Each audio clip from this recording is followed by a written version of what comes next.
They say that time flies when you're having fun. Well, the past 20 years must have been one heck of a hoot, because 2005 feels like it happened yesterday. And if you're anything like me, there are probably a bunch of iconic things turning 20 that have completely blindsided you this year. And with that in mind, I'm Josh from What Culture, and these are 10 movies you won't believe are turning 20 in 2025. Number 10. Chronicles of Narnia, The Lion, the Witch, and the Wardrobe.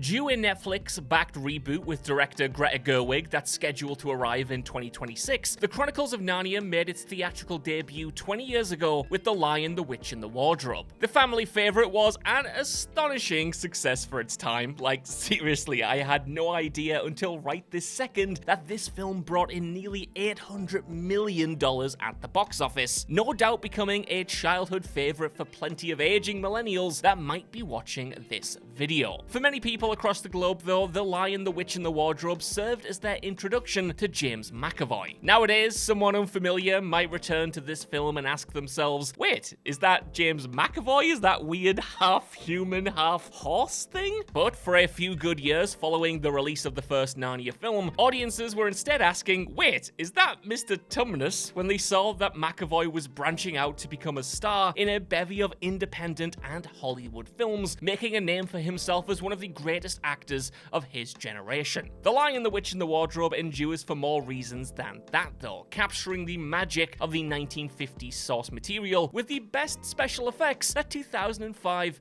had to offer. Number 9. Sin City. The world of cinema changed with the release of Iron Man in 2008, a film that saw the launch of the Marvel Cinematic Universe and entered the world into the age of the big screen superhero. That's not to say that comic book adaptations didn't happen previously, of course, as 3 years prior saw the release of Sin City, a barnstormer of a cultural moment. Boasting a stacked cast including the likes of Bruce Willis, Elijah Wood, Mickey Rourke, Clive Owen, and Jessica Alba, amongst many, many others, the movie took on an anthology of stories based in the titular city that very occasionally and briefly crossed with one another. Robert Rodriguez and Frank Miller directed the picture based on the latter's striking comic book and went out of their way to make it feel as much like the source material as possible. And this was back in the day when something being shot entirely on blue screen was actually worth writing articles about, which is quite funny in hindsight when pretty much every live action film these days is shot in a similar way. That said, while the techniques may have become common outside of the sequel that in no way lived up to the original, there has been nothing quite like Sin City since, with no comic book movie actually looking quite as much like a comic book as this. Number 8. Wallace and Gromit, The Curse of the Were-Rabbit. 2024 saw the long-awaited return of Aardman's flagship duo, the beloved Wallace and Gromit. Exactly how long-awaited was Vengeance Most Foul, though? Well, though there have been appearances on other platforms in between, last year saw their first major motion picture for almost 2 full decades. That's right, 19 years earlier came the equally joyous Curse of the Were-Rabbit. Here, Wallace and Gromit had to save their village vegetable competition from a beast who devoured all things green with no discrimination. That just so happened to be Wallace himself after an experiment with rabbits' brainwaves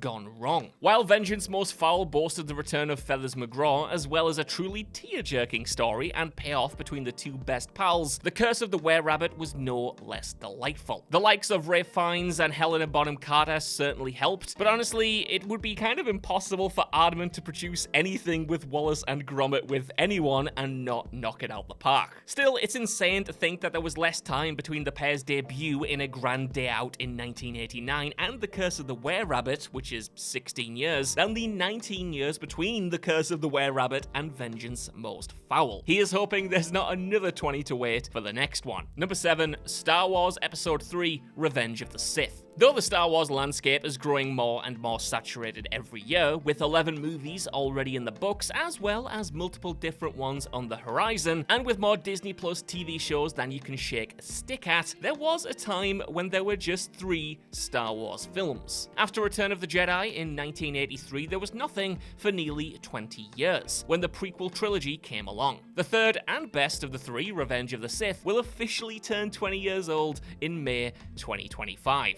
time has done great work for the prequel trilogy, however. Though they were absolutely not well received at the time, much of the Star Wars fandom has reassessed them in recent years and found that perhaps they had treated them a little too harshly, in particular one Hayden Christensen. In 2005, the man who portrayed Anakin Skywalker in Revenge of the Sith was not a popular one, while 20 years later he is a beloved part of Star Wars history. His return in Obi-Wan Kenobi and Ahsoka was celebrated in 2022 and 2023 respectively, and it's a shame that it took him so long to be given his flowers. But they are more than earned, and it begs the question, do you think that fans will reassess the sequel trilogy in the same way? I don't know, let me know down in the comments what you think about that one. Number 6. Hostel. Director Eli Roth was already making waves in the realm of horror with the release of the disgustingly compelling Cabin Fever in 2003. But it was 2005's Hostel that really put him on the map in a grander sense. This sort of now iconic tale of a group of American tourists finding themselves trapped in a murder game where wealthy elites pay to torture and kill people for their own twisted thrill was not only a cultural moment in its own right, but helped usher in a wave of torture porn, as they were known, horror films that defined the mid-2000s. Of course, Saw also helped usher in this subgenre to the mainstream, starting with its first sequel, also released in 2005. But while that series was as much about its melodramatic overarching stories and left-field twists, it was Hostel and later Hostel Part 2 that really focused in on the brutality almost exclusively. And as always, there was a backlash at the time, with a bit of a moral panic coming in the aftermath of these films. Which is funny in hindsight, because if you told people then that Roth would later go on to be a director of family-friendly fare like Borderlands and A House with a Clock in its walls, they probably wouldn't have believed you. Number 5. Charlie and the Chocolate Factory. Some movie directors have their favorites that they'll work with over and over again. Martin Scorsese frequently collaborates with Leonardo DiCaprio and Robert De Niro, while Quentin Tarantino has his own pool of actors that he continually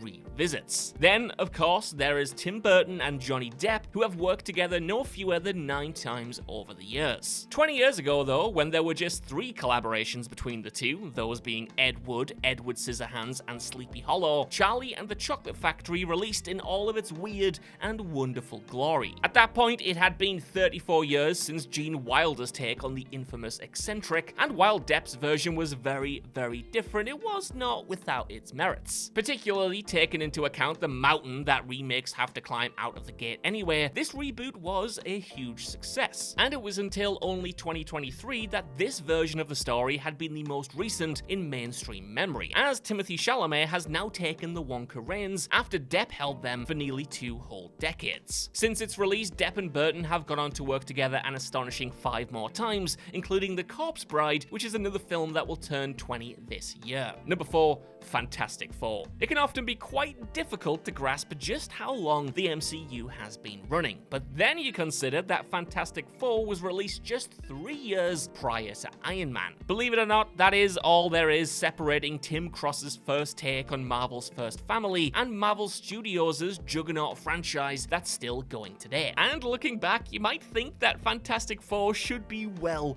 older than that. The VFX and the aesthetic in general left quite a bit to be desired even in 2005. In particular, Mr. Fantastic's powers and the practical effects that brought the thing to life, while Iron Man looked pretty damn flawless just 3 years later. Then there's the fact that there has already been a failed reboot, namely Josh Trank's Fantastic Four in 2015, before yet another new version will bring the family into said MCU in 2025. There are those that look back on Fantastic Four from 2005 with a touch of nostalgic joy, but it is widely thought that neither this nor the sequel, Rise of the Silver Surfer, were able to do the characters justice. And now all eyes are on the new iteration, as the MCU is going through a bit of a rough patch right now, so let's hope history doesn't repeat itself. I will say before I move on though, this 05 one, great casting. I cannot knock it for that. It's amazing. Number 3, Batman Begins. 2005 may have been a big year for Marvel Comics with the release of Fantastic Four, but it was even bigger for DC. By this point, it had been 8 years since the release of Batman and Robin, one of the most poorly received comic book movies of all time. But now, the Caped Crusader was coming back with a bang from a then relatively unknown filmmaker called Christopher Nolan.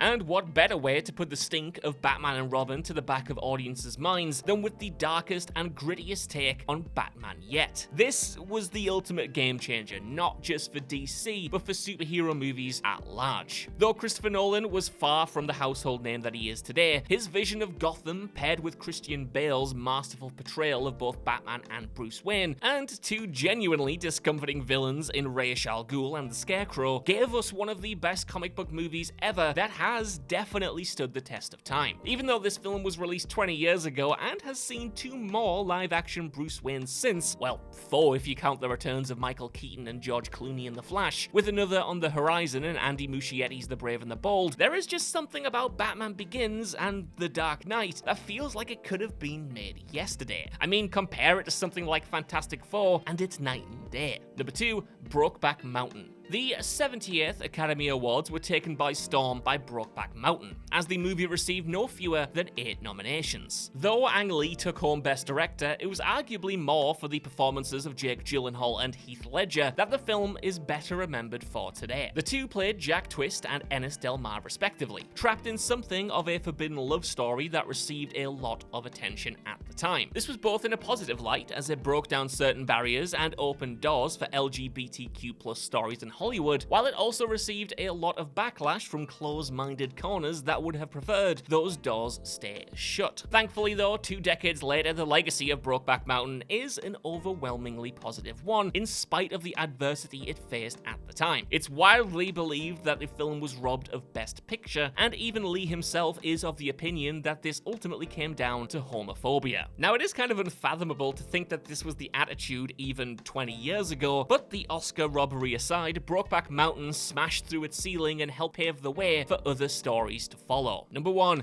King Kong. These days, thanks to his rivalry with Godzilla in Legendary Pictures' Monsterverse, King Kong is as relevant in the mainstream as he has ever been. Since Kong Skull Island in 2017, the giant ape has appeared in both Godzilla vs. King Kong and Godzilla Cross Kong: The New Empire, and will return once again in an as-of-yet untitled sequel to the latter. 20 years ago, in 2005, however, it had been almost another 20 years since King Kong graced the screens in King Kong Lives. Needless to say that the anticipation was through the roof for his return, and it was a game changer because Peter Jackson, hot on the success of the Lord of the Rings trilogy, was on board to direct. Now, it wasn't as good as that trilogy, and there have been plenty of fair criticisms thrown at the film since its release, among others its overblown runtime, but Peter Jackson's epic was still just that, an epic. Kong was portrayed by computer animation and motion capture for the first time, thanks to Andy Serkis, who would go on to play Caesar in the Planet of the Apes trilogy and of course had played Gollum before this, and he was damn near flawless like he always is. And I'll tell you what as well before I go, the game kicked absolute ass. It was way better than anyone expected it to be. Maybe even better than the film. Okay, now I might be entering the realm of ridiculous with that, so before I say anything else that might get me in trouble, let's wrap this video up.